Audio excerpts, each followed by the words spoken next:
And between the talk of a travel ban, the targeting of sanctuary cities from the national level, there are candid and heated conversations happening right here at home under the Capitol Dome. And State Democratic Representative Joe Salazar of Thornton has been outspoken on these issues and joins us today. I know you're proposing a bill to make Colorado a sanctuary state. Where does that come from and why? You know, actually, my bill isn't about creating a sanctuary state. It's a bill drafted under the 10th Amendment of the United States Constitution, which means that we are going to reserve our right as a state under our reservation of powers to decide how we are going to utilize our state and local resources. And where did this come from? Why this idea? You know, I started working on this idea. I'm a constitutional law attorney. I do an awful lot of civil rights work, and I started looking at what Trump was saying in terms of Muslim bans and going after undocumented immigrants back in September.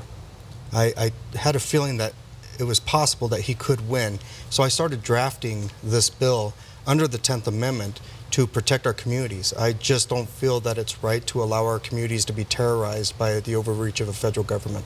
What are you hearing from your constituents after bringing forth this bill? They want me to do exactly this. It's not just my constituents in Thornton, but people across the state. I've been getting so many emails from people saying, you know, thank you for standing up, and even from people who are typically conservative.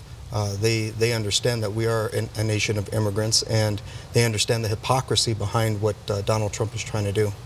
I know you're also getting some pushback. Representative Dave Williams, a Republican lawmaker from Colorado Springs, he's proposed, I guess, what he would call an anti-sanctuary bill that would allow people who become victims of crimes committed by those in Colorado illegally to sue political leaders of so-called sanctuary cities they lived in. He talked about it on Fox News the other night. Listen. If you're injured by someone who's here illegally and being given sanctuary, you could sue the mayor, for example, or the city council of that town. Right, absolutely. If these politicians create the environment, then they need to own it, and then they need to have skin in the game.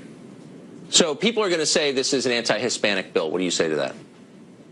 I say that that's far from the truth. I'm actually Hispanic myself. What this is about is keeping communities safe in Colorado. We've had people die in our state and, of course, around the country, and we need to hold these guys accountable for that.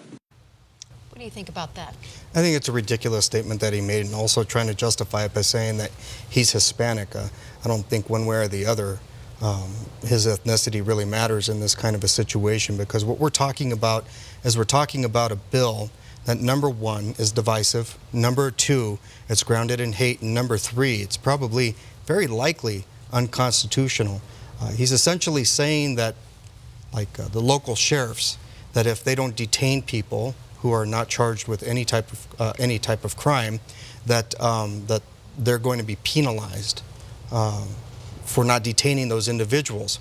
Well, number one, it's a violation of the Fourth Amendment, and the sheriffs have said as much, to hold people just for the fact that they're undocumented. If there's no crime associated with their legal status, then they legally can't do that.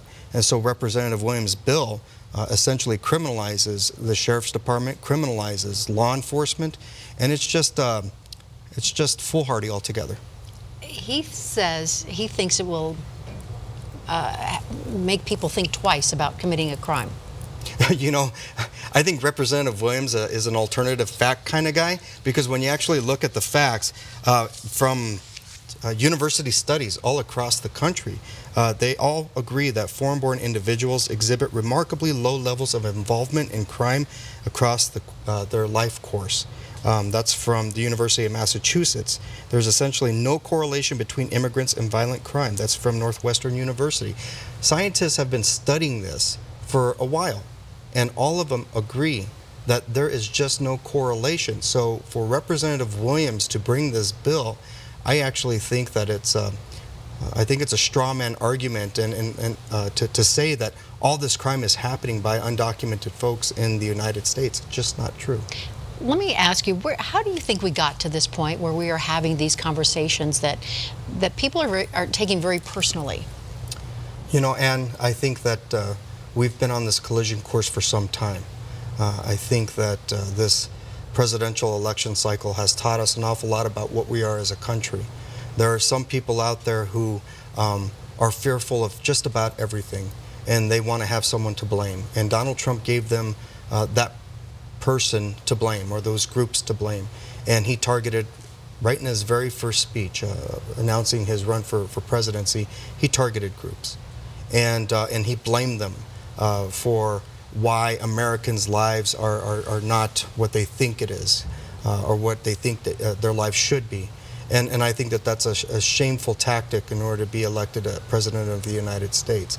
And now we're at a point, and the gravitas behind all this anti-immigration sentiment has set in, but there are people who are fighting back against it. There are groups of Americans and groups of Coloradans who are saying, no, we're not going to remain divided. Well, we've been watching what you're doing in the legislature, what else is happening in the legislature and those groups as well, and we'll continue to cover this topic here in Colorado. Please do so. Thank you so much for being here. Appreciate it. Thank you. And we'll be right back.